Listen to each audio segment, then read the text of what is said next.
Ça y est, vous êtes prêt à arrêter de fumer. Vous sentez que c'est le bon moment, que l'énergie est là, que les astres sont alignés. Mais stop, attendez un petit instant et regardez d'abord cette vidéo, car avant même de vous lancer dans votre sevrage, vous allez devoir faire 2 choix déterminants qui vont conditionner la direction que va prendre ce sevrage. Générique.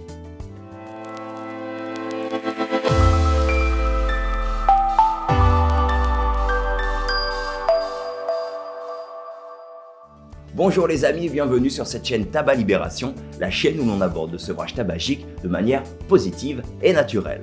Aujourd'hui, je voudrais vous parler de ces 2 choix que vous allez devoir faire avant même de débuter votre sevrage, car ils vont impacter directement la stratégie que vous allez mettre en place pour aller au bout de votre objectif. Le premier de ces choix concerne l'origine de votre dépendance. Soit vous faites le choix de croire que votre dépendance est essentiellement physique, soit vous faites le choix de croire que votre dépendance est essentiellement psychologique. Je répète, soit vous faites le choix de croire que votre dépendance est essentiellement physique, soit vous faites le choix de croire que votre dépendance est essentiellement psychologique. Alors d'un premier abord, ce choix paraît un petit peu anecdotique, voire ambigu, et pourtant, il va orienter votre sevrage dans 2 directions différentes. Alors avant de prendre votre décision, voyons en détail ces 2 choix.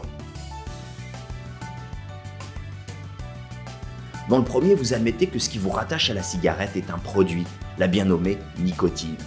Vous admettez que c'est cette drogue qui vous rend dépendant à la cigarette et que par conséquent, votre seule voie de sevrage passe par la prise de substituts nicotiniques. Si vous faites ce choix, vous vous déresponsabilisez. Après tout, ce n'est pas de votre faute si vous n'arrivez pas à arrêter de fumer car vous êtes en manque de drogue.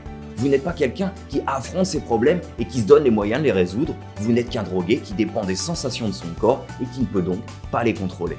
Si vous faites ce choix, vous vous ôtez tout pouvoir. Ce n'est plus vous qui êtes le maître du jeu, c'est un produit invisible qui vous contrôle. Vous mettez ainsi inconsciemment en place une stratégie d'échec en vous déresponsabilisant. Ce n'est pas de ma faute si je n'arrive pas à arrêter de fumer, c'est parce que je suis drogué. Ou alors vous pouvez faire un second choix en admettant que votre dépendance à la cigarette est essentiellement psychologique. Si vous faites ce choix, vous admettez que la cigarette est bien plus qu'une drogue, mais une habitude, un comportement, une amie, un doudou, qu'elle comble des besoins émotionnels et qu'elle vous apporte bien plus qu'un simple effet physique. En faisant ce choix, vous vous responsabilisez, vous admettez que le problème, c'est vous et pas un simple produit. Vous faites le choix de devenir le maître de votre destin, de votre réussite comme de votre échec. Si vous faites ce choix, vous prenez vos responsabilités. Ce ne sera pas de la faute d'un autre ou de quelque chose si vous échouez, mais ce sera de votre faute. Mais surtout en faisant ce choix, vous prenez le pouvoir. C'est vous qui faites, c'est vous qui décidez et c'est donc vous qui allez réussir. Voilà, j'espère que vous comprenez un petit peu mieux désormais la nuance et les conséquences de ce choix sur votre sevrage. Et ce choix, il n'y a que vous qui puissiez le faire et on pourrait le résumer à subir ou agir. Et si vous faites le premier choix, celui de croire que votre dépendance à la cigarette est essentiellement physique, alors désolé de vous le dire, mais cette chaîne YouTube n'est pas faite pour vous. Vous ne trouverez rien ici qui vous confortera dans cette croyance, car je pense très sincèrement que c'est une mauvaise stratégie pour arrêter de fumer. Mon conseil, si vous êtes dans cette croyance, est alors de tester, d'expérimenter toutes ces solutions que vous trouverez en pharmacie, et lorsque quelques mois plus tard, vous aurez rechuté, ou vous serez toujours en souffrance, ou devenu un non-fumeur frustré qui se contrôle encore tous les jours pour ne pas fumer, alors vous pourrez regarder à nouveau cette vidéo et peut-être décider d'aborder le problème différemment. En faisant ce choix de devenir l'acteur de votre changement, en vous prenant en main et en analysant les différentes facettes de votre dépendance. En comprenant pourquoi est-ce que vous fumez réellement et quels sont les mécanismes qui entretiennent chez vous ce comportement de fumer. Et à partir de là, il vous sera beaucoup plus facile de mettre en place une bonne stratégie pour vous libérer du tabac. Maintenant, pour vous parler de ce deuxième choix, je voudrais vous raconter cette histoire tragique d'un de mes anciens collègues. Sa passion, c'était le VTT. Il était un dingue de VTT et faisait des courses presque tous les week-ends. Et puis, pas de chance pour lui, et peut-être parce qu'il était fumeur, un jour, il a fait un infarctus. Il est passé à 2 doigts de la mort et s'est quand même grandement abîmé le cœur. Si bien que son médecin lui a demandé d'arrêter définitivement le VTT. Ça a été un vrai déchirement, le VTT c'était toute sa vie. Je le voyais déprimé au boulot. Et puis un jour comme ça, il a retrouvé le sourire. Je lui ai demandé ce qui s'était passé et il m'a dit qu'il avait trouvé une nouvelle passion. À la place de faire du VTT, il faisait maintenant du vélo de route. Comme ça, je force moins qu'il me disait. Il avait remplacé le VTT par du vélo de route. 6 mois plus tard, Roger, c'était son nom, a fait un arrêt cardiaque pendant une sortie avec son nouveau club. Il avait 44 ans. Bon allez, je vous avoue que cette histoire, je viens de l'inventer pour vous expliquer un principe essentiel.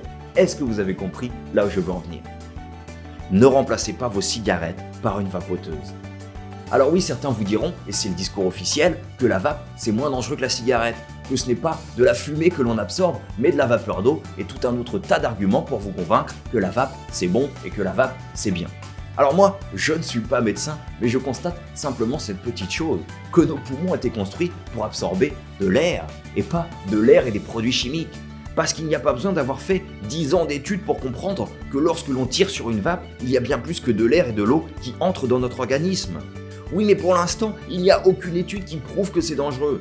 Et les amis, redescendez de votre nuage. Les études sur le tabac ont toujours de 20 à 30 ans de retard. L'industrie du tabac est très bien organisée.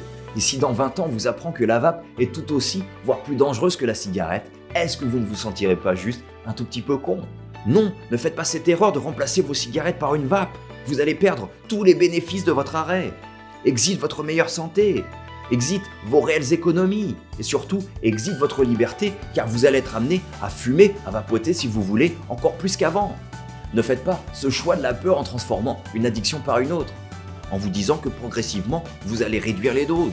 Vous trouverez des milliers d'exemples de personnes qui ont fait ce choix et qui le regrettent aujourd'hui.